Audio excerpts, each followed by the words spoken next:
नमस्कार, मेरा नाम है आशीष जायसवाल और हम लोगों ने जो है पिछले वीडियोस में नवीन राज्यों के उदय के बारे में पढ़ा था।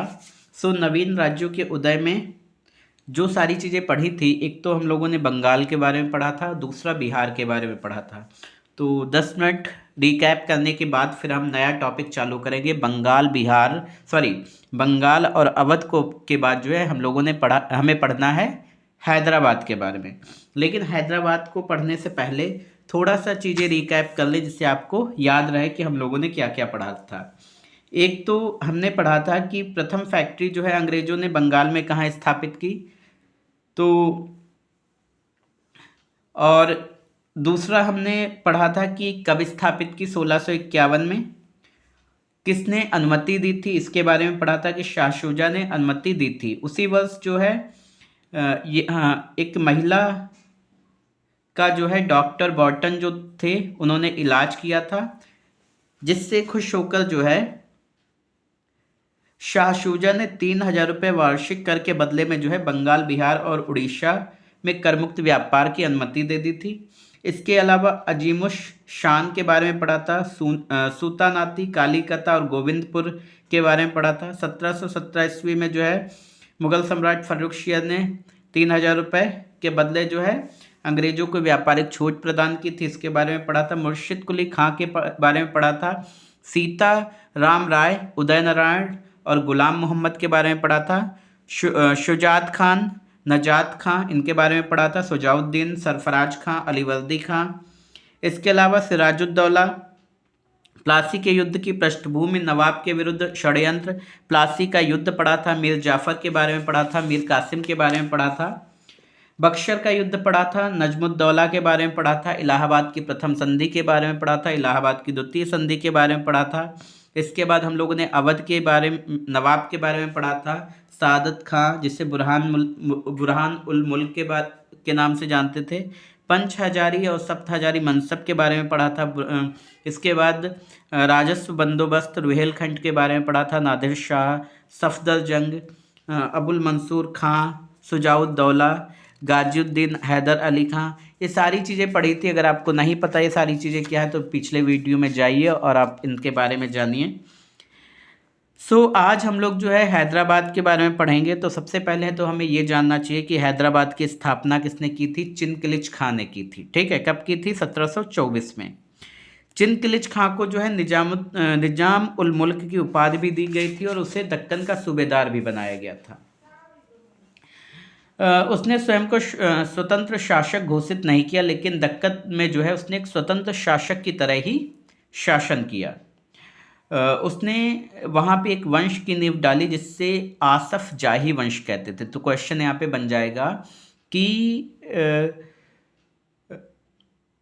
जो शासक था, कहाँ का शासक? हैदराबाद का शासक। क्या नाम था? चिनकिलिच खां। और उसने जो है किस वंश की नींव डाली? आसफ जाही वंश की।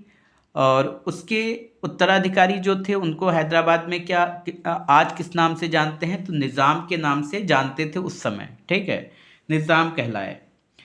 मुगल सम्राट मोहम्मद शाह ने जो है चिनकिलिच खां को कौन सी उपाधि दी थी? तो आसफ जाह की उपाधि दी थी। और शकूर खेड़ा के युद्ध में जो है चिनकिलिच खां ने किसको हराया था? तो मुबारिज खां को हराया था, जो मुगल सूबेदार था। ठीक है, तो यहाँ पे क्वेश्चन एक और बन सकता है कि मुबारिज खां कौन था। क्वेश्चन क्या बन सकता है कि मुबारिज खां कौन था? तो ये याद रखना है कि मुबारिज खां जो था वो एक मुगल सूबेदार था, जिसको चिनकिलिच खां ने हराया था। 1748 में जो है निजाम उल मुल्क की मृत्यु के बाद जो है हैदराबाद भारतीय राज्य में प्रथम राज्य था जिसने जो है वेलेजली की सहायक संधि के अंतर्गत आश्रित सेना रखना स्वीकार किया था। आश्रित सेना मतलब अंग्रेजों ने अपनी सेना दे रखी थी और उसके बदले कुछ पैसा लेते थे। ठीक है, इसके बाद जो है उत्तर मुगल कालीन राज्यों के संस्थापक के बारे में देखेंगे। तो बंगाल की स्थापना जो है 1719 से 1720 में होती है और इसके संस्थापक जो थे वो मुर्शिद कुली खां थे। इसके बाद हैदराबाद की स्थापना 1724 में होती है। इसकी स्थापना जो है निजाम उल मुल्क या चिनकिलिच खां ने की थी। भरतपुर 18वीं शताब्दी में चूड़ामन या बदन सिंह ने की थी। कर्नाटक भी 18वीं शताब्दी में बना, जिसे सादत उल्ला खां ने की थी। अवध जो है 1722 से 1724, इसकी भी स्थापना जो है सादत खां, जिसको बुरहान उल मुल्क के नाम से जानते थे। फिर जयपुर 18वीं सदी में बना सवाई राजा जयसिंह के द्वारा। रुहेल व बंगश पठान जो थे, इसकी भी स्थापना 18वीं सदी में हुई मोहम्मद खां बंगश के द्वारा। और मैसूर जो है वो हैदर अली के द्वारा 18वीं शताब्दी में बनाया गया। ठीक है। सो ये जो है हम लोगों ने अभी तक क्या पढ़ा कि हैदराबाद के बाद जो है हम लोग कर्नाटक पढ़ेंगे। तो कर्नाटक में क्या है, कर्नाटक की स्थापना जो है किसने की थी, क्वेश्चन तुरंत बन जाता है, तो सादत उल्ला खां ने की थी। ठीक है, कर्नाटक की स्थापना किसने की थी, सादत उल्ला खां ने की थी, और इसकी राजधानी उन्होंने अर्काट को घोषित की थी। ठीक है, तो कर्नाटक की स्थापना सादत उल्ला खां ने की थी, इसकी राजधानी जो है अर्काट को घोषित किया गया। कर्नाटक राज्य को शीघ्र ही अंग्रेज व फ्रांसीसियों ने भारतीय युद्धों के मैदान के रूप में प्रयुक्त किया। कर्नाटक में बहुत सारे युद्ध हुए। ठीक है, इसके बाद जो है ईस्ट इंडिया कंपनी के गवर्नर जनरल लॉर्ड वेलेस्ली ने मैसूर के शासक टीपू सुल्तान के साथ षड्यंत्र करने का आरोप लगाते हुए कर्नाटक के नवाब मोहम्मद अली और उसके उत्तराधिकारी ओमदुत उल उमेर से कर्नाटक के राजसत्ता बलपूर्वक अधिग्रहित कर लिया। अब यहाँ पे क्वेश्चन कौन कौन से बन सकते हैं, तो पहला क्वेश्चन ये बनेगा कि ईस्ट इंडिया कंपनी के गवर्नर जनरल कौन थे, तो लॉर्ड वेलेस्ली। ठीक है, मैसूर मतलब टीपू सुल्तान के टाइम पे जो है ईस्ट इंडिया कंपनी के गवर्नर जनरल कौन थे, तो लॉर्ड वेलेस्ली थे। या हम कह सकते हैं कि टीपू सुल्तान पर के साथ जो है षड्यंत्र करने का आरोप किसने लगाया, कर्नाटक के नवाब मोहम्मद अली पर, तो लॉर्ड वेलेस्ली ने लगाया। उसके उत्तराधिकारी जो थे वो कौन थे, ओमदुत उल उमेर, उनसे जो है कर्नाटक की सत्ता ले ली जाती। तो यहाँ पे बहुत सारे 3-4 क्वेश्चन बन जाएंगे।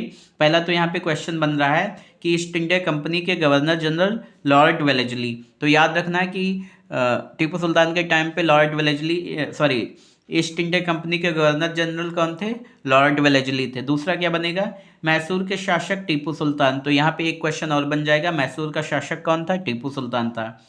उसके बाद के साथ षड्यंत्र करने का आरोप लगाते हुए कर्नाटक का नवाब कौन था, नवाब मोहम्मद अली। ठीक है, और उसके उत्तराधिकारी तो ओमदुत उल उमेर कौन था, नवाब मोहम्मद अली का उत्तराधिकारी था, और उनसे कर्नाटक कौन ले लेता है, लॉर्ड वेलेस्ली ले लेता है। ठीक है, कर्नाटक युद्ध उसके बाद दिया गया है। अंग्रेज और फ्रांसीसियों के मध्य सर्वप्रथम कर्नाटक में संघर्ष आरंभ हुआ।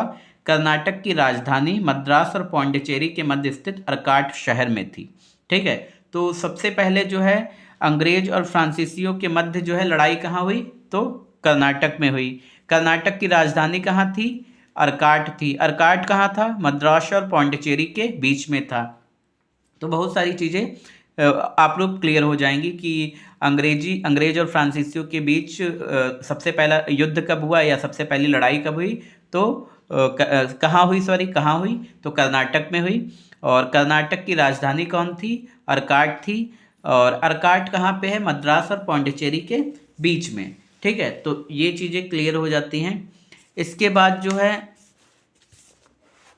सन 1740 से 1748 ईस्वी के दौरान जो है यूरोप में एक युद्ध हुआ जिसे ऑस्ट्रियाई उत्तराधिकार का युद्ध कहते हैं।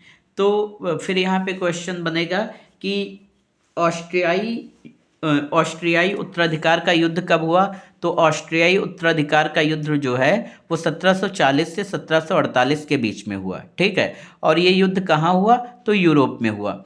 इस युद्ध में जो है फ्रांसीसी और अंग्रेज परस्पर विरोधी गुटों में थे। ठीक है, इस युद्ध में कौन कौन लड़ता था, फ्रांसीसी और अंग्रेज। इस युद्ध का नाम क्या था, ऑस्ट्रियाई उत्तराधिकार का युद्ध। ठीक है, इसके बाद कहता है जब कर्नाटक के नवाब ने देखा कि उसके प्रांत में फ्रांसीसियों की शक्ति बढ़ती जा रही है, तो उसने उनके विरुद्ध एक सेना भेजी। ठीक है, अब यहाँ पे क्वेश्चन क्या बना कि परंतु कर्नाटक की सेना हार गई। सन 1748 में यूरोप में शांति समझौता हुआ, जिसके तहत फ्रांसीसियों ने अंग्रेजों को मद्रास वापस कर दिया। ठीक है, तो यहाँ पे इसमें कौन कौन से क्वेश्चन बनेंगे, पहले तो क्वेश्चन ही बनाना है कि जब कर्नाटक के नवाब ने देखा कि उसके प्रांत में फ्रांसीसियों की शक्ति बढ़ती जा रही है, तो उसने उनके विरुद्ध एक सेना भेजी। ठीक है, किसके विरुद्ध सेना भेजी? फ्रांसीसियों के विरुद्ध। क्यों भेजी? क्योंकि जब उसने देखा कि फ्रांसीसियों की शक्ति कहाँ बढ़ती जा रही, कर्नाटक में। लेकिन क्या हुआ, कर्नाटक की सेना क्या हुई, हार गई। उसके बाद सन 1748 में जो है यूरोप में शांति समझौता होता है, और इस शांति समझौता के तहत फ्रांसीसी जो हैं अंग्रेजों को मद्रास वापस कर देते हैं। ठीक है, तो यहाँ पे क्वेश्चन ये भी बन जाएगा कि फ्रांसीसी जो हैं वो अंग्रेजों को मद्रास कब वापस करते हैं, तो 1748 में। इसके बाद जो है फ्रांसीसियों के विरुद्ध लड़ाई में कर्नाटक के नवाब की मृत्यु हो गई। तो किस लड़ाई में कर्नाटक के नवाब की मृत्यु हो गई थी? तो फ्रांसीसियों के विरुद्ध लड़ाई में। ठीक है, उसी दौरान निजाम की भी मृत्यु हुई। तो फ्रांसीसियों के विरुद्ध लड़ाई में जो है किस किस की मृत्यु? कर्नाटक के नवाब की मृत्यु हुई और निजाम की मृत्यु भी उसी समय हुई। उत्तराधिकार के सवाल को लेकर विवाद पैदा हुए। फ्रांसीसियों ने मुजफ्फर जंग को नवाब बना दिया। ठीक है, तो कर्नाटक के नवाब की मृत्यु के बाद जो है किसको नवाब बनाया गया? मुजफ्फर जंग को। किसको नवाब बनाया गया? मुजफ्फर जंग को। किसने बनाया? फ्रांसीसियों ने। कर्नाटक के लिए दोनों कंपनियों ने अलग अलग उम्मीदवारों को समर्थन दिया। अब देखिए कर्नाटक के लिए जो है कह रहा है कि दोनों कंपनियों ने जो है अलग अलग उम्मीदवारों को समर्थन दिया। तो फ्रांसीसियों ने जो है चंदा साहब को कर्नाटक का नवाब बना दिया, और अंग्रेजों ने मोहम्मद अली को कर्नाटक का नवाब बनाना चाहते थे। तो यहाँ पे भी क्वेश्चन बनेगा कि फ्रांसीसी किसको कर्नाटक का नवाब बनाना चाहते थे और अंग्रेज किसको कर्नाटक का नवाब बनाना चाहते थे। तो फ्रांसीसी जो है चंदा साहब को कर्नाटक का नवाब बनाना चाहते थे, और अंग्रेज जो है वो मोहम्मद अली को कर्नाटक का नवाब बनाना चाहते थे। ठीक है, अब यहाँ पे राजनीति होने लगी थी। इस काम के लिए उन्होंने क्लाइव को 1751 ईस्वी में एक छोटी सेना सौंपकर अर्काट भेजा। इस युद्ध में फ्रांसीसियों की हार हुई। चंदा साहब का सिर काट दिया गया।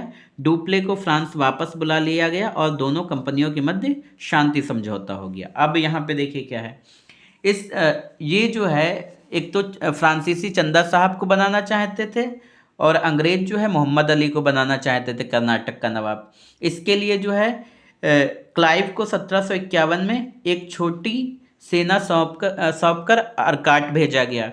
जब ये अर्काट पहुंचता है तो इस युद्ध में जो है फ्रांसीसियों की हार हो जाती है, और चंदा साहब जो कि कर्नाटक का नवाब बना दिया गया था फ्रांसीसियों के द्वारा, उसका सर काट लिया जाता है। और उसके बाद जो गवर्नर था डुप्ले, फ्रांसीसियों का उसको वापस बुला लिया जाता है, और एक शांति समझौता होता है। और मर गए इसमें बेचारे वही कौन? चंदा साहब। दोनों कंपनियों के बीच शांति समझौता हो जाता है, और बाकी चीज़ें सब नॉर्मल चलती हैं। निजाम ने मोहम्मद अली को कर्नाटक का नवाब स्वीकार कर लिया। कर्नाटक में फ्रांसीसी कंपनी के स्थान पर अंग्रेजी कंपनी का आधिपत्य स्थापित हो गया। अब जो जिन्हें मोहम्मद अली जो है अब वो कर्नाटक का नवाब बन जाता है, और जो फ्रांसीसी कंपनी थी कर्नाटक में, वहाँ पर अब अंग्रेजी कंपनी हो जाती हैं। अंग्रेज फ्रांसीसी संघर्ष का अंतिम दौर 1756 में तब प्रारंभ हुआ जब यूरोप में सप्तवर्षीय युद्ध आरंभ हुआ। कर्नाटक में फ्रांसीसियों की हार हुई। हैदराबाद में फ्रांसीसियों का स्थान अंग्रेजों ने ले लिया। तो अंग्रेज और फ्रांसीसियों के बीच संघर्ष जो है 1756 में प्रारंभ हो गया। कब? जब यूरोप में एक सप्तवर्षीय युद्ध हुआ। ठीक है, एक सप्तवर्षीय युद्ध होता है यूरोप में, उस समय हुआ। तो जिसकी वजह से है क्या होता है, कर्नाटक में फ्रांसीसियों की हार हुई, और हैदराबाद में फ्रांसीसियों का स्थान जो है अंग्रेजों ने ले लिया। 1763 ईस्वी में जो है यूरोप में सप्तवर्षीय युद्ध हुआ। तो फ्रांसीसियों को उनके उपनिवेश वापस मिल गए, परंतु भारत में फ्रांसीसियों की राजनीतिक सत्ता समाप्त हो गई। 1763 में जब युद्ध हुआ तो उनके जो उपनिवेश थे वो तो वापस मिल जाते हैं, मतलब जो भी उनकी जगह अंग्रेजों ने कब्जा की थी। लेकिन भारत में क्या होता है कि फ्रांसीसियों की राजनीति सत्ता समाप्त हो जाती है, अब अंग्रेजों का ही जलवा यहाँ हो जाता है। इसके बाद जो है हम केरल की बात करेंगे। तो केरल की राजधानी जो है त्रावणकोर थी। कौन थी? केरल की राजधानी कौन थी? त्रावणकोर। ठीक है, इस वक्त केरल की राजधानी कौन है, ये हमें कमेंट में बता सकते हो आप। 18वीं शताब्दी के आरंभ में केरल कई सामंती सरदारों व राजाओं में के मध्य बटा हुआ था। देखिए 18वीं शताब्दी में जो केरल था वो कई राजाओं और सरदारों में बटा हुआ था। तो केरल के 4 महत्वपूर्ण राज थे, कोचीन, जमोरिन के अधीन कालीकट और त्रावणकोर, इसके बाद चिरक्काल। ठीक है, तो ये 4 थे, कोचीन, जमोरिन के अधीन कालीकट, त्रावणकोर और चिरक्काल। त्रावणकोर राज्य को 1729 ईस्वी के बाद राजा मार्तंड वर्मा के नेतृत्व में प्रमुखता मिली थी। ठीक है, तो त्रावणकोर राज्य को जो है 1729 के बाद राजा कौन थे? मार्तंड वर्मा। याद रखिएगा, राजा कौन थे? मार्तंड वर्मा। तो इस राज्य को प्रमुखता कब मिली? 1729 के बाद। त्रावणकोर राज्य को प्रमुखता कब मिली? 1729 के बाद। ठीक है, किस राजा ने दी थी? मार्तंड वर्मा के नेतृत्व में। उसने राज्य के सामंतों को पराजित किया, क्यूलोन व इलायादाम को जीत लिया और डचों को हराकर केरल में उनकी राजनीतिक सत्ता समाप्त कर दी। ठीक है, तो मार्तंड वर्मा ने किया क्या था? उसने राज्य के सामंतों को पराजित किया, राज्य में जो सामंत थे उनको पराजित किया, क्यूलोन व इलायादाम को जीत लिया। ठीक है, क्यूलोन और इलायादाम को जीत लेता है, डचों को हरा देता है और केरल में जो है डचों की जो राजनीतिक सत्ता होती है वो खत्म कर देता है। इसके बाद ये कुछ जरूरी पार्ट है। ठीक है, यहाँ पे देखिए क्या क्या दिया है कि यहाँ हम लोग पढ़ेंगे प्रथम कर्नाटक युद्ध, तो 1746 से 1748 में हुआ। ठीक है, तो कई सारे, पहली चीज़ तो ये होगा कि कर्नाटक के कितने युद्ध हुए, तो 3 युद्ध हुए। पहला युद्ध कब हुआ? 1746 से 1748 ईस्वी में। ठीक है, कारण क्या था? ऑस्ट्रिया का उत्तराधिकार युद्ध। ठीक है, ऑस्ट्रिया का शासक कौन बनेगा? ऑस्ट्रिया एक यूरोप का देश है, ऑस्ट्रेलियन है ऑस्ट्रिया। ठीक है, यहाँ पे संधि कौन सी होती है? एक्स-ला-शैपल की संधि। किसकी? एक्स-ला-शैपल की संधि होती है 1748 में। इस युद्ध में फ्रांसीसियों की विजय हुई, जिससे डुप्ले की महत्वाकांक्षा बढ़ गई। ठीक है, इस युद्ध में फ्रांसीसी जीत जाते हैं और डुप्ले अब बहुत ज़्यादा एम्बिशियस हो जाता है, महत्वाकांक्षी हो जाता है। द्वितीय कर्नाटक युद्ध जो है 1749 से 1754 ईस्वी में हुआ। हैदराबाद तथा कर्नाटक के आंतरिक मामले में विवाद। ठीक है, हैदराबाद और कर्नाटक के आंतरिक मामलों में विवाद होता है। इसमें पौंडीचेरी की संधि होती है। इसमें क्या होता है? अंग्रेज एवं फ्रांसीसियों ने भारतीय राजाओं एवं नवाबों के आंतरिक मामलों में हस्तक्षेप न करने का वादा किया। फ्रांसीसी प्रभुत्व को हानि हुई तथा अंग्रेजों का प्रभाव जो है भारत में बढ़ गया। तृतीय कर्नाटक युद्ध जो है 1758 से 1763 ईस्वी में होता है। ये सप्तवर्षीय युद्ध, इसका कारण जो है सप्तवर्षीय युद्ध था, पेरिस की संधि में होती है। और 1760 ईस्वी में जो है वांडी वाश के युद्ध में जो है इंग्लिश कंपनी ने फ्रांसीसियों को निर्णायक रूप से पराजित कर दिया। तो तीनों युद्ध याद रखना है कि कर्नाटक का प्रथम युद्ध कब हुआ? 1746 से 48, कर्नाटक का द्वितीय युद्ध 1749 से 54 और कर्नाटक का तृतीय युद्ध 1758 से 63। तो दोबारा सुन लो, 1746 से 48 में पहला हुआ, 1749 से 54 में दूसरा, 1758 से 63 में तीसरा। ठीक है, कारण क्या था? पहला जो है ऑस्ट्रिया का उत्तराधिकार युद्ध, दूसरा जो है हैदराबाद तथा कर्नाटक के आंतरिक मामलों के विवाद और तीसरा जो है सप्तवर्षीय युद्ध से प्रभावित। ठीक है, सप्तवर्षीय युद्ध से प्रभावित। इसमें जो है पहली संधि क्या हुई? एक्स-ला-शैपेल की संधि, दूसरी पौंडीचेरी की संधि और तीसरी पेरिस की संधि। इसके बाद हम लोग जो पढ़ने वाले हैं वो जाट। ठीक है, जाटों के बारे में पढ़ने वाले हैं। तो जाट जो है वो खेतिहरों की एक जाति है, हम कह सकते हैं किसानी करने वालों लोगों की एक जाति है। दिल्ली, आगरा एवं मथुरा के आसपास के क्षेत्र में जो है जाट रहते थे।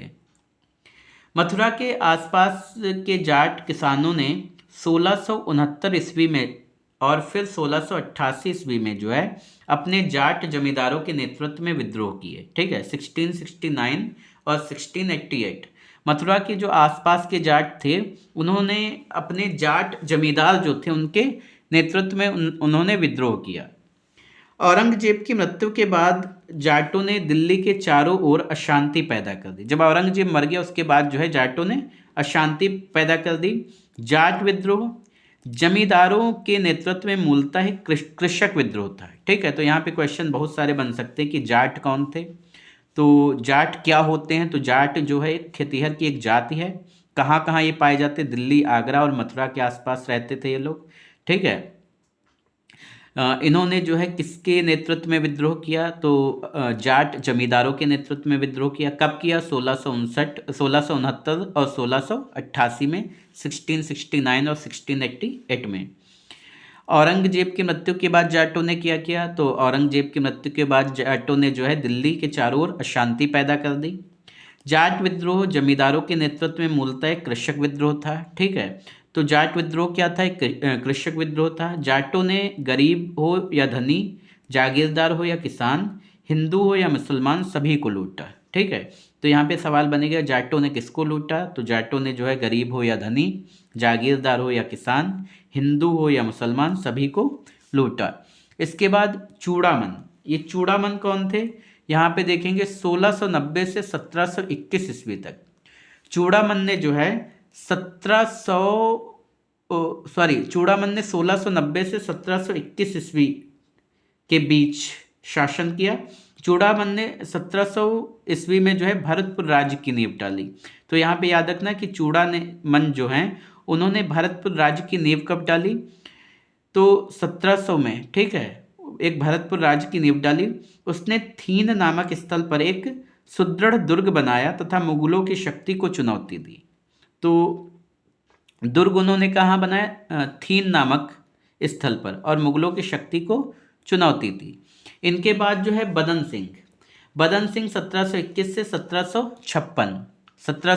1756 बदन सिंह ने जो है अपनी शक्तिशाली सेना बनाई तथा डिंग, कुंबेर, बेद, वेद और भरतपुर में 4 दुर्ग बनाए। ठीक है, याद रखना है, बदन सिंह ने जो है अपनी शक्तिशाली सेना बनाई और 4 दुर्ग इनके कौन कौन थे? डिंग, कुंबेर, वेद और भरतपुर। डिंग, कुंबेर, वेद और भरतपुर, याद रखना है, डिंग, कुंबेर, वेद और भरतपुर।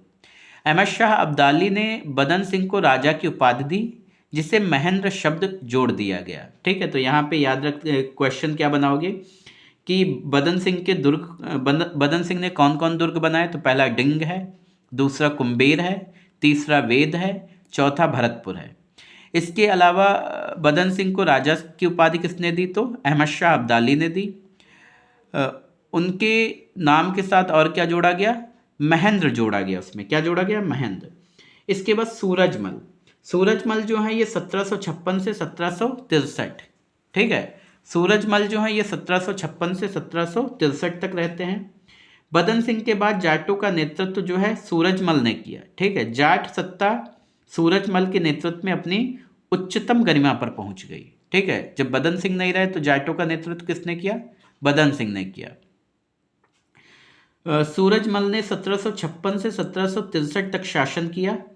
सूरजमल ने अपना अधिकार एक बड़े क्षेत्र पर कायम किया जो पूरब में गंगा से लेकर दक्षिण में चंबल तक तथा पश्चिम में आगरा के सूबे से लेकर दिल्ली के सूबे तक फैला हुआ था। तो इनका राज्य कितना था ये भी जान लो, कितना बड़ा इन्होंने साम्राज्य बना दिया था। पूरब में गंगा से लेकर दक्षिण में चंबल तक, याद रखना है, पूरब में गंगा से लेकर दक्षिण में चंबल तक और पश्चिम में आगरा के सूबे से लेकर उत्तर में दिल्ली के सूबे तक।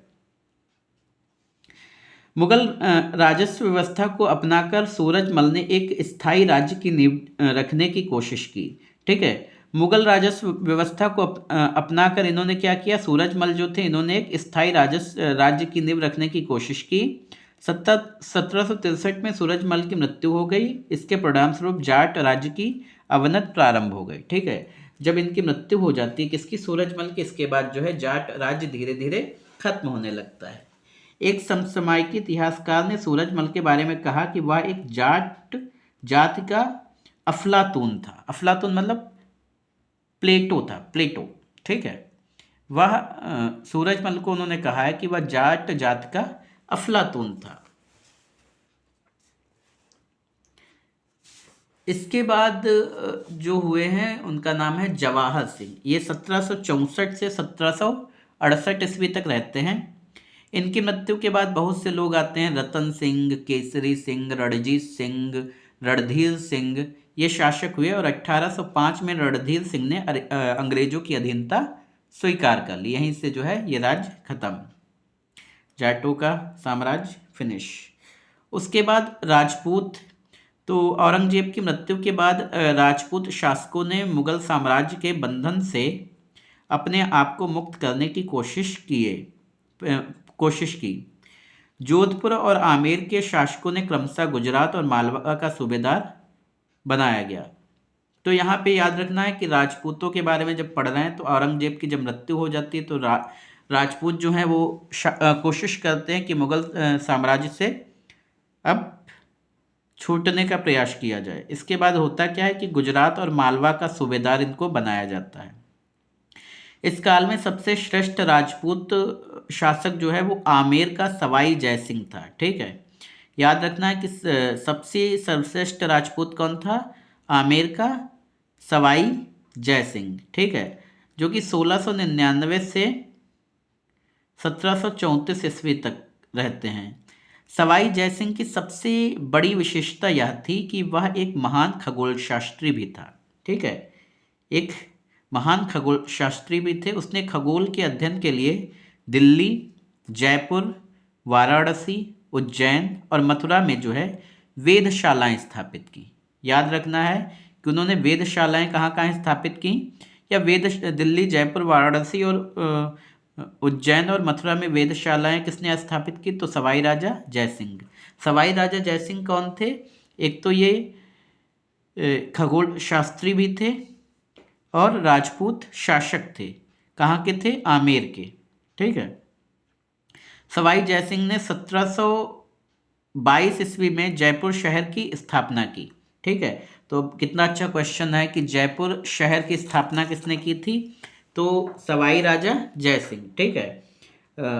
जयपुर सभी लोग टहलने भी जाते हैं, तो क्वेश्चन भी अच्छा है कि जयपुर शहर की स्थापना किसने की थी? तो सवाई राजा जयसिंह ने की थी। किसने की थी? सवाई राजा जयसिंह ने की थी। इसके बाद क्वेश्चन आएगा, आमेर के राजा जयसिंह को अपने शासनकाल में 2 अश्वमेध यज्ञ करवाने का श्रेय दिया जाता है। तो 2 अश्वमेध यज्ञ भी इन्होंने कराए, ठीक है, अपने शासनकाल में। इनके बाद जो है सिख आते हैं। सिख धर्म को गुरु नानक ने 15वीं शताब्दी में आरंभ किया था, ठीक है। याद रखना है सिख धर्म किसके द्वारा शुरू किया गया था? गुरु नानक के द्वारा। गुरु नानक देव की अगर बात करें तो 1669 से 1539 ईस्वी तक ये रहते हैं। इनका जन्म जो है वो तलवंडी में हुआ था। पिता का नाम जो है कालू जी था और माता का नाम था सुलछड़ी। जात इनकी खत्री थी। उपाधि जो है वो हजरत रब्बुल मीज़, ये उपाधि इनको दी गई थी। और ये सिखों के जो हैं पहले गुरु थे, ठीक है। तो याद रखना है गुरु नानक देव जो है सिखों के पहले गुरु थे। सिखों का इतिहास जो है सिख गुरुओं के इतिहास से प्रारंभ होता है। कुल 10 सिख गुरु हुए हैं। इन्होंने नानक पंथ चलाया, ठीक है। इन्हीं के शिष्य सिख कहलाए। ये इब्राहिम लोदी के समकालीन थे, ठीक है। और इन्होंने अपने एक शिष्य लहना को अपना उत्तराधिकारी बनाया, जो अंगद नाम से दूसरे गुरु बने, ठीक है। तो अंगद नाम से जो दूसरे गुरु बने वो लहना थे, जो कि इनके शिष्य थे। गुरु अंगद जो हैं वो 1539 से 1552 तक रहते हैं। और गुरु अंगद के प्रथम शिष्य व जात से खत्री थे। अंगद जो है गुरु नानक के प्रथम शिष्य थे और वो जात से क्या थे? खत्री थे। इन्होंने खादुर में गुरुगद्दी बनाई तथा गुरु नानक द्वारा चलाई गई लंगर व्यवस्था को नियमित कर दिया। गुरुमुखी लिपि का आविष्कार जो है वो गुरु अंगद को दिया जाता है। गुरु अंगद ने जो है वो गुरुमुखी लिपि का आविष्कार किया था। इसके बाद गुरु अमरदास की बात करें तो 1552 से 1574 ईस्वी में गुरु अमरदास ने क्या किया, ये अकबर के समकालीन थे, मतलब गुरु अमरदास जो हैं वो अकबर के टाइम के हैं, और इन्होंने अपनी गद्दी गोविंदवाल में स्थापित की। ठीक है, तो गुरु अमरदास ने अपनी गद्दी कहाँ स्थापित की? गोविंदवाल ने। इसी तरह जो है गुरु अंगद की बात की जाए तो इन्होंने अपनी गद्दी कहाँ स्थापित की? खादुर में। ठीक है, ये याद रखना है। गुरु अमरदास ने अपने उपदेशों का प्रचार प्रसार करने के लिए 22 गद्दियों के स्थापित किया। ठीक है, गुरु अमरदास जो थे इन्होंने प्रचार प्रसार करने के लिए कितनी गद्दियाँ बनाई? 22 गद्दियों के स्थापित किया। अकबर ने अमरदास की बेटी बीबी भानी के नाम कुछ भूमि दे दी थी। ठीक है, तो ये कहा जाता है कि अकबर ने जो है गुरु अमरदास की बेटी थी बीबी भानी, उनके नाम कुछ ज़मीन दे दी थी। इसके बाद गुरु रामदास हुए, ये 1574 से 1581 ईस्वी तक इनका शासन रहता है, ये गुरु रहते हैं। 1574 से 1581 ये भी अकबर के समकालीन व अमरदास के दामाद थे। ठीक है, ये अमरदास के दामाद थे। अकबर ने इन्हें 500 बीघा भूमि जो है प्रदान किया था। इन्होंने अमृतसर नामक शहर बसाया। पहले इस नगर का नाम रामदासपुर था। इनके अनुयायी रामदासी कहलाते थे। रामदास ने अपने तीसरे पुत्र अर्जुन को उत्तराधिकारी नियुक्त करके गुरु का पद पैतृक बना दिया। अब यहाँ पे देखिए, थोड़ा सा शुरू से देखें तो पहली चीज़ तो ये जान लेना जरूरी है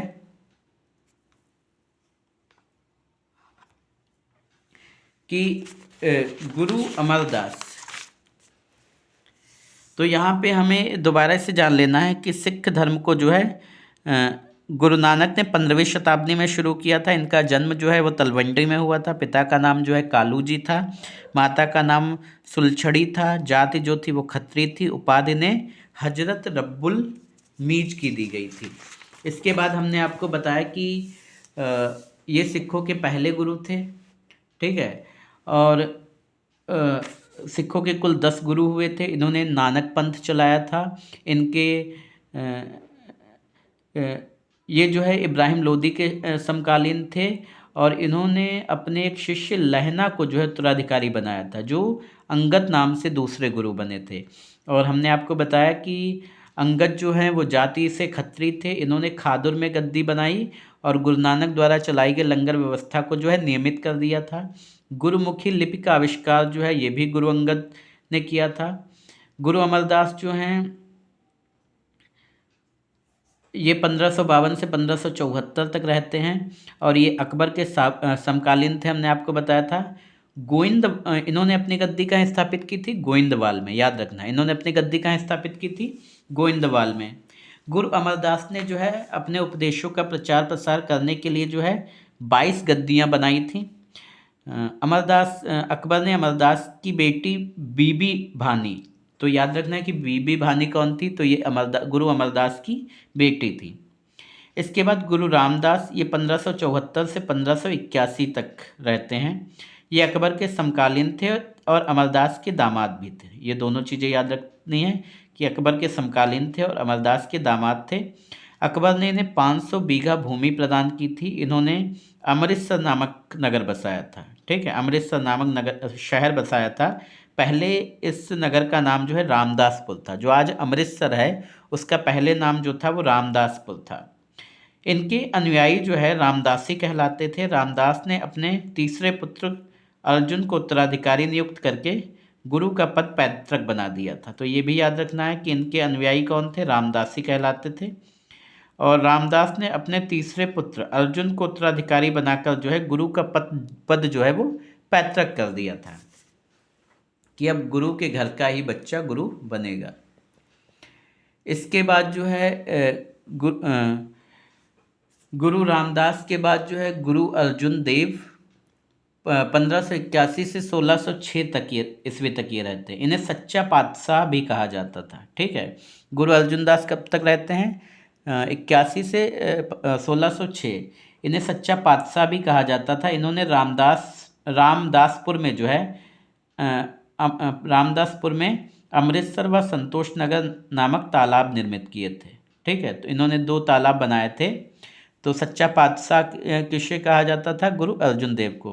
ठीक है, रामदासपुर में इन्होंने क्या बनाया था? अमृतसर व संतोषसर तालाब निर्मित किए थे।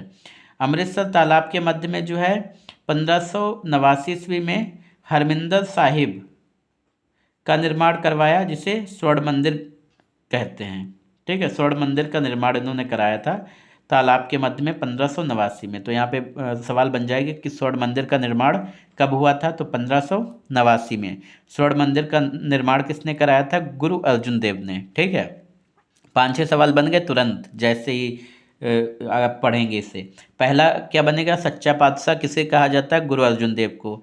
अमृतसर व संतोषसर नामक तालाब किसने निर्मित कराए थे रामदासपुर में? तो अर्जुन देव ने कराए थे। इसके बाद हरमिंदर साहिब का निर्माण किसने करवाया था? गुरु अर्जुन देव ने करवाया था। हरमिंदर साहिब का निर्माण कब करवाया गया था? 1589 में करवाया था। ठीक है, अर्जुन देव के ने अनिवार्य आध्यात्मिक कर लेना शुरू किया तथा अपने शिष्यों से कहा कि अपनी आय का 1/10 भाग गुरु को अर्पित करें।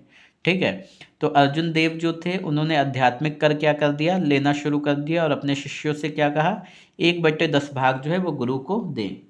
अर्जुन देव ने तरन तारन व करतारपुर नामक नगर की स्थापना की। तो अर्जुन देव ने और क्या किया?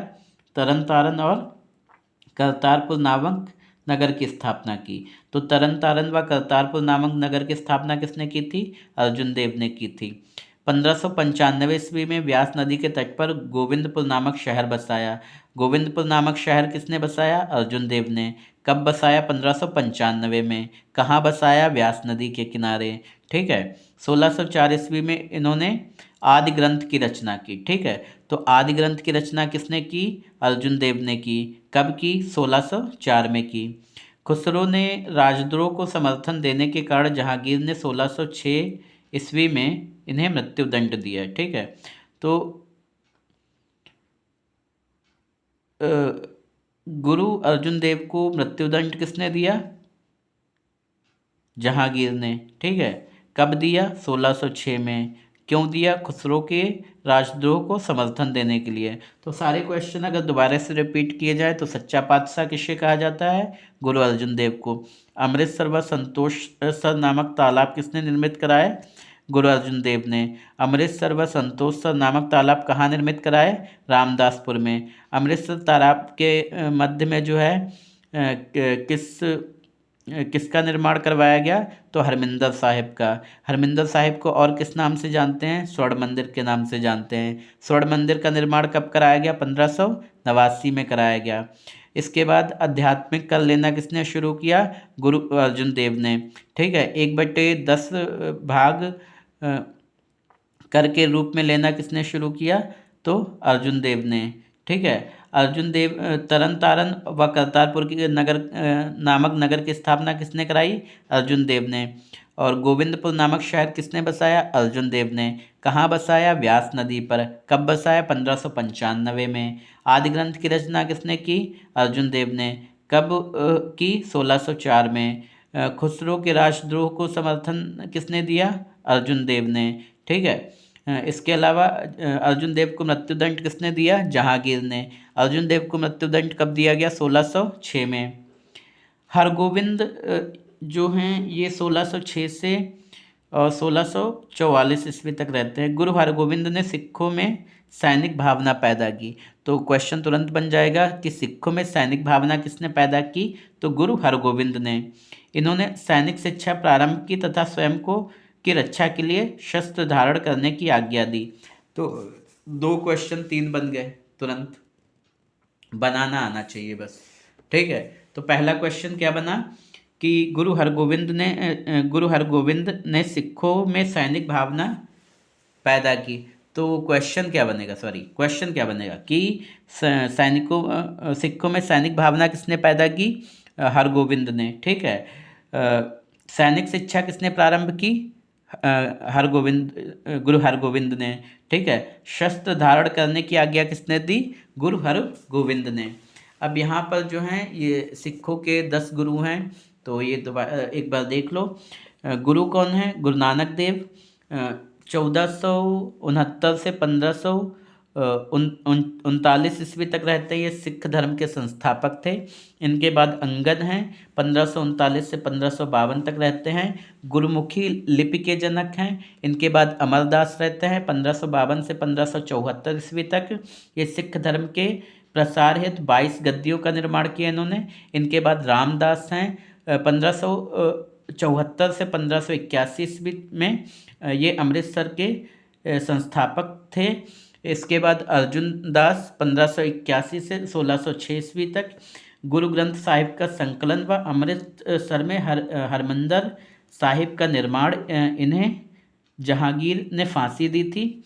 इसके बाद हरगोविंद 1606 से 1645 ईस्वी तक अकाल तख्त की स्थापना तथा सिखों को एक लड़ाकू जाति में बदला। इसके बाद हरराय 1645 से 1661 ईस्वी उत्तराधिकार युद्ध में भाग लिया, अपने पुत्र राम राय को मुगल दरबार में भेजा।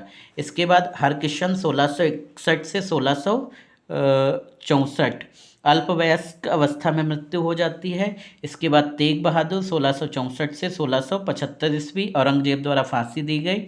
इसके बाद गुरु गोविंद सिंह 1675 से 1708 ईस्वी खालसा सेना का संगठन तथा धर्माचार पाहुल का प्रवर्तन। ठीक है। तो ये इसके बाद आगे हम लोग बढ़ते हैं कि इस प्रकार इन्होंने सिखों को लड़ाकू जात के रूप में परिवर्तित करने का कार्य किया। इन्होंने अमृतसर नगर की किलेबंदी की। तो यहाँ पे क्वेश्चन बन जाएगा कि अमृतसर नगर की किलेबंदी किसने कराई? तो गुरु हरगोविंद ने। इसके बाद यहाँ 12 फुट ऊंचा अकाल तख्त का निर्माण करवाया। ठीक है। तो अकाल तख्त का निर्माण किसने कराया? गुरु हरगोविंद ने। और अकाल तख्त जो है वो कितना ऊंचा था? तो 12 फीट का। हरगोविंद ने अपने शिष्यों से धन के बदले घोड़े व शस्त्र प्राप्त किए। तो यहाँ फिर क्वेश्चन बन जाएगा कि हरगोविंद सिंह ने जो है अपने शिष्यों से धन के बदले अपने शिष्यों से जो है धन के बदले क्या प्राप्त किया? तो घोड़े व शस्त्र। इन्होंने कश्मीर में कीरतपुर नामक नगर बसाया। तो कश्मीर में कीरतपुर नामक नगर किसने बसाया? तो हरगोविंद ने। ठीक है। इसके बाद गुरु हरगोविंद की मृत्यु कब हुई? तो 1644 में। ठीक है, 1644 में। अब 1644 में कौन बनता है? हर राय। ठीक है। हर राय जो है वो 1644 से 1661 ईस्वी तक रहते हैं। इन्होंने भी शिष्यों को सैनिक शिक्षा दी। सामूगढ़ की पराजय के पश्चात दारा शिकोह इनसे मिला। नाराज होकर औरंगजेब ने हर राय को दिल्ली बुलाया। उससे मिलने ये स्वयं नहीं गए बल्कि अपने बेटे राम राय को भेजा। राम राय के कार्यों से औरंगजेब प्रसन्न हो गया, लेकिन गुरु हर राय नाराज हो गए तथा अपना उत्तराधिकारी अपने 6 वर्षीय बेटे हरकिशन को बना दिया। राम राय ने देहरादून में एक पृथक गद्दी स्थापित की। राम राय के अनुयायी राम राय कहलाए। ठीक है। तो यहाँ पे बनेगा कि राम राय कौन था? तो राम राय हर राय का बेटा था। ठीक है। राम राय ने अलग गद्दी कहाँ स्थापित की? तो देहरादून में स्थापित की। राम राय के अनुयायी क्या कहलाए? राम राय कहलाए। ठीक है। और सामूगढ़ की पराजय के पश्चात जो है गुरु हर राय से कौन मिला था? तो दारा शिकोह मिला था। और इसके बाद जो है हर राय को दिल्ली किसने बुलाया था? तो औरंगजेब ने बुलाया था। ठीक है। उसके बाद राम राय के स्थान पर हर राय ने किसको गद्दी पर बिठा दिया था? तो 6 वर्षीय हरकिशन को जो है गद्दी पर बिठा दिया था। इसके बाद हम लोग पढ़ेंगे कि हरकिशन जो है वो 1661 से 1664 तक रहते हैं। इनका अपने बड़े भाई राम राय से विवाद हो गया। ठीक है। हरकिशन ने अपना उत्तराधिकारी तेग बहादुर को बनाया। तो याद रखना है कि हरकिशन जो हैं ये 6 साल की उम्र में जो है गद्दी संभाल लेते हैं, लेकिन इनका उसके बाद कुछ समय बाद इनका अपने बड़े भाई से विवाद हो जाता है और ये तेग बहादुर को उत्तराधिकारी बनाते हैं। हरकिशन को दिल्ली जाकर गुरुपद के बारे में औरंगजेब को समझाना पड़ा था। इनकी मृत्यु जो है चेचक से हुई थी। ठीक है, तो याद रखना है कि हरकिशन की मृत्यु कैसे हुई थी, तो चेचक से हुई थी। इसके बाद तेग बहादुर जो हैं ये 1664 से 1675 तक रहते हैं।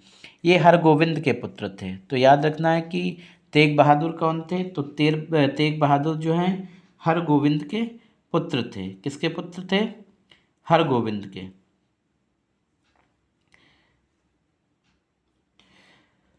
इन्होंने अपना केंद्र अमृतसर के स्थान पर मक्खोवाल को बनाया था। ठीक है, तो गुरु तेग बहादुर ने जो है अपना केंद्र कहाँ बनाया था, तो अमृतसर के स्थान पर मक्खोवाल को बनाया था 1675 ईस्वी में। कब? 1675 ईस्वी में औरंगजेब ने तेग बहादुर को दिल्ली बुलाया और इस्लाम धर्म स्वीकार करने को कहा।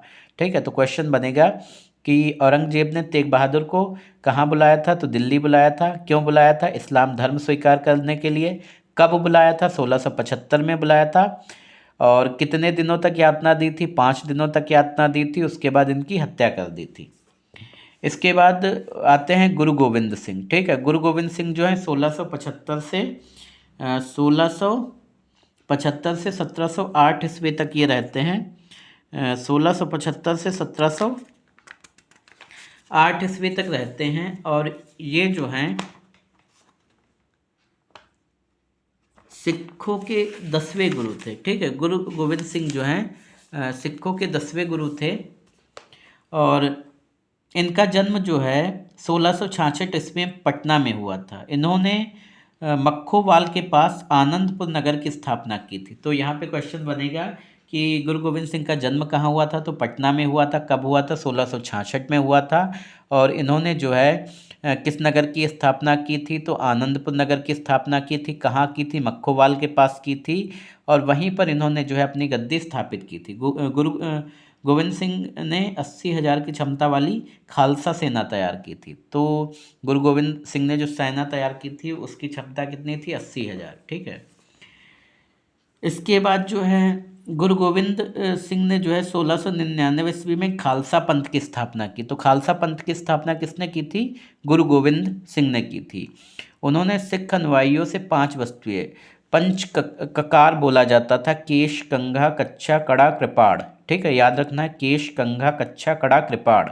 केश, कंघा, कच्छा, कड़ा, कृपाण धारण करने को कहा था। ये 5 चीज़ें धारण करने को कहा था: केश, कंघा, कच्छा, कड़ा और कृपाण। केश, कंघा, कच्छा, कड़ा और कृपाण। गुरु गोविंद सिंह की 2 पत्नियों जीतू एवं सुंदरी से 4 पुत्र: अजीत सिंह, जुझारू सिंह, जोरावर सिंह और फतेह सिंह। चारों याद करिए, बहुत इंपॉर्टेंट है। अजीत सिंह, जुझारू सिंह, जोरावर सिंह और फतेह सिंह। अजीत सिंह, जुझारू सिंह, जोरावर सिंह और फतेह सिंह। अजीत सिंह, जुझारू सिंह, जोरावर सिंह, फतेह सिंह। अजीत सिंह, जुझारू सिंह, जोरावर सिंह और फतेह सिंह। अजीत सिंह, जुझारू सिंह, जोरावर सिंह और फतेह सिंह। ठीक है, थे। और पत्नी का नाम क्या था? जीतू एंड सुंदरी। ठीक है, तो गुरु गोविंद सिंह के कितने बेटे थे? 4 बेटे थे। कौन कौन? अजीत सिंह, जुझारू सिंह, जोरावर सिंह और फतेह सिंह। 5 चीज़ें कौन हैं? ठीक है, 5 वस्तुएं कौन से? पंचकरार कौन कौन से? केश, कंघा, कृपाण, कड़ा और कच्छा। केश, कंघा, कच्छा, कड़ा, कृपाण। केश, कंघा, कच्छा, कड़ा, कृपाण। केश, कंघा, कच्छा, कड़ा, कृपाण। केश, कंघा, कच्छा, कड़ा, कृपाण। ठीक है, ये 5। इनके 2 पुत्रों फतेह सिंह एवं जोरावर सिंह को मुगल फौजदार वजीर खां ने दीवार में चिनवा दिया था। ठीक है, तो फतेह खां और जोरावर खां, फतेह सिंह और जोरावर सिंह, सॉरी, फतेह सिंह और जोरावर सिंह। वजीर खान ने इनको जो है दीवार में चुनवा दिया था। तो क्वेश्चन बनेगा कि किसको वजीर खान ने जो है दीवार में चुनवा दिया था, तो फतेह सिंह और जोरावर सिंह। फतेह सिंह और जोरावर सिंह। इन्होंने पावंटा, हिमाचल प्रदेश, ठीक है, हिमाचल प्रदेश की स्थापना भी की थी। ठीक है, हिमाचल प्रदेश की स्थापना किसने की थी? गुरु गोविंद सिंह ने। पाओंटा में गुरु गोविंद सिंह ने सेनापति के रूप में हजारों सिख शिष्यों को सैनिक प्रशिक्षण दिया और सिखों को लड़ाकू सैनिक बना दिया। गुरु गोविंद सिंह ने पाओंटा में कृष्णावतार नामक ग्रंथ की रचना की। तो गुरु गोविंद सिंह ने जो है कृष्णावतार ग्रंथ की रचना कहाँ की? पाओंटा में की। कहाँ की? पाओंटा में। इनकी आत्मकथा का नाम क्या था? विचित्र नाटक। आत्मकथा का नाम क्या था? विचित्र नाटक। इनकी अन्य पुस्तक का नाम चंडी दीवार। ठीक है, चंडी दीवार, चद्दी दीवार। इन्होंने आनंदगढ़, केशगढ़, लौहगढ़ और फतेहगढ़, तीनों याद रखिए, आनंदगढ़, केशगढ़, लौहगढ़ और फतेहगढ़ आदि किलों का निर्माण 1688 से 1690 ईस्वी के बीच किया। नांदेड़ महाराष्ट्र जाते समय पठान वजीर खान के सहयोगियों जमशेद खान और वासिल बेग ने गोविंद सिंह की हत्या कर दी। ठीक है, तो गोविंद सिंह की हत्या किसने की थी? जमशेद खान और वासिल बेग। ठीक है, ये वजीर खान के सहयोगी थे। ठीक है, तो इसके बाद जो हम लोग पंजाब पढ़ेंगे। तो अभी तक तो इतना ही, और इसके बाद जो है पंजाब पढ़ेंगे और बहुत सारी चीज़ें पढ़ेंगे। उसमें अमृतसर की संधि पढ़ेंगे, रंजीत सिंह के बारे में पढ़ेंगे। तो अभी के लिए इतना ही।